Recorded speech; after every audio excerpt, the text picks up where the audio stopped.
On a découvert un insigne qui est celui de la 4e division d'infanterie, représenté par un lierre, et qui est surnommé la Ivy Division, donc qui veut dire lierre en anglais.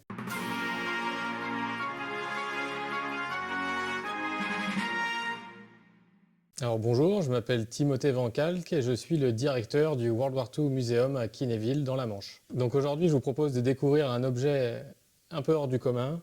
un casque américain de la 4e division d'infanterie dont nous avons pu retracer l'historique, le nom du soldat et véritablement tous les détails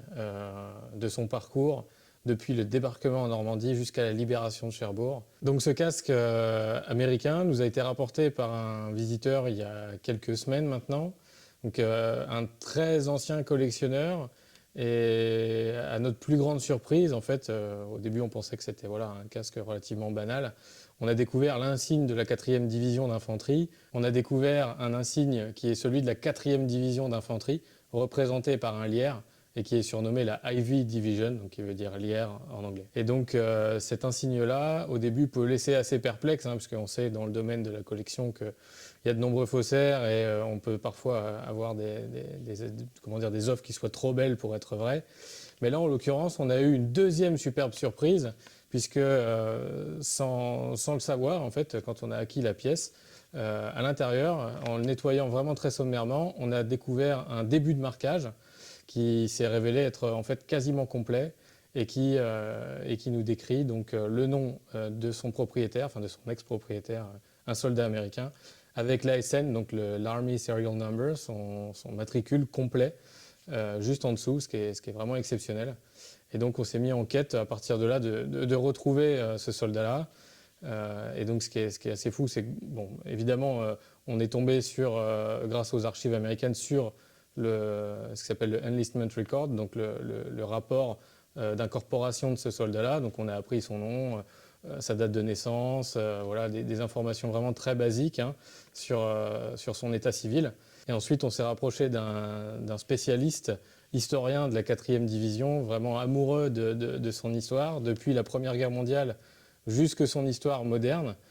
qui regroupe des milliers d'archives, hein, qui s'appelle Jérémy pour ne pas le citer, et qui nous a aidé énormément dans la recherche vraiment très détaillée sur ce soldat-là, et il a pu nous l'identifier. Et donc pour vous donner les détails, donc ce soldat c'est le Private First Class, donc comment dire, le soldat de première classe américain James Edward Thomas, dont l'ASN est 140 38 278. Il est né le 17 septembre 1923 à Piémont, en Alabama, et il est mort le 13 mai 1960, donc à l'âge seulement de 36 ans, aux États-Unis. Donc il a quand même réussi à survivre à la Deuxième Guerre mondiale. Ce soldat s'engage dans l'armée américaine en 1940, en Géorgie, et à l'époque, il est rapidement incorporé au camp Gordon, entre 1941 et 1943, on n'a pas la date exacte. Mais à cette époque-là, il apparaît dans ce qu'on appelle un roster, c'est un document avec la liste de tous les soldats membres d'une unité. Et donc il apparaît dans le roster du 22e régiment d'infanterie, de la 4e division d'infanterie, donc la Ivy Division, et la compagnie M. Et donc il y a son nom, et donc on sait qu'à ce moment-là, c'est un soldat d'infanterie de la 4e. Ce qu'on sait de son parcours ensuite, c'est que donc il va être déplacé à mesure que la 4e division d'infanterie est entraînée aux États-Unis, donc en prévision des futures opérations qui s'annoncent, à l'époque qu'elles soient en Afrique du Nord, en Italie, dans le Pacifique. Voilà, la division, on ne sait pas exactement où elle allait vraiment au début de sa formation. Et puis, à mesure que le temps passe, eh bien, la division va se faire former à être projetée sur un théâtre d'opération extérieur, évidemment, et plutôt dans une opération amphibie. Et donc, la 4e division d'infanterie va prendre le HMS Cape Town Castle, donc qui est un vaisseau de ligne civil qui va être réquisitionné pour le transport de troupes le 18 janvier 1944. Et donc, la 4e va partir pour l'Angleterre. Donc aujourd'hui, on connaît l'histoire, on sait qu'ils vont débarquer en France, mais à l'époque, ils ne savent pas exactement. Et ils vont participer par la suite à 2 exercices très connus, le 30 mars 1944, l'exercice Beaver, et le 27 avril 1944, l'exercice Tiger, qui lui est un peu plus célèbre, malheureusement, puisqu'il s'agit des 2 répétitions officielles du débarquement en Normandie. Et donc l'opération Tiger est connue puisque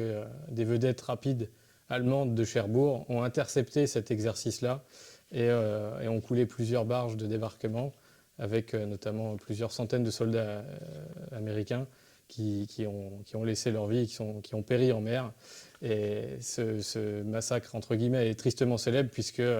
après la guerre, enfin à l'époque, et puis ensuite après la guerre, ça a été passé sous silence et c'est seulement dans les années 80 que cette information-là a été rendue publique, puisque à l'époque, il ne fallait surtout pas que l'on puisse savoir que les Alliés s'entraînaient à réaliser un débarquement en Normandie. Donc le LCT qui transporte le Private James Edward Thomas va atterrir sur le secteur de Terre Green, sur Utah Beach, et je vous propose pour la bataille de Normandie et ses combats après le D-Day d'y revenir dans un deuxième épisode.